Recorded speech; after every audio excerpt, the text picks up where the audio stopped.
So let's take a look at a graphical method of exploring whether these related variables are mathematically showing any kind of relationship.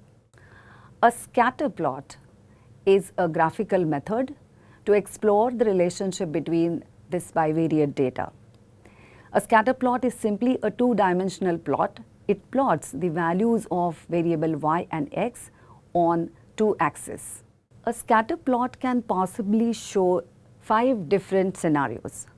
It may show a perfect positive correlation between the two variables x and y, a perfect negative correlation between x and y, strong positive correlation between x and y, strong negative correlation between x and y, and lastly, there could be absolutely no correlation between the two variables under consideration.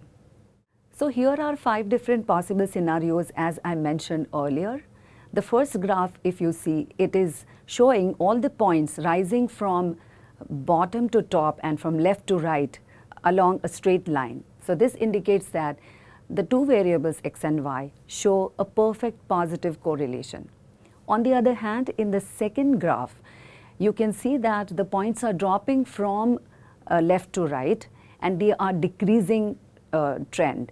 So you can imagine a straight line passing through all the points, and this indicates that there is a strong, or rather a perfect negative correlation between x and y.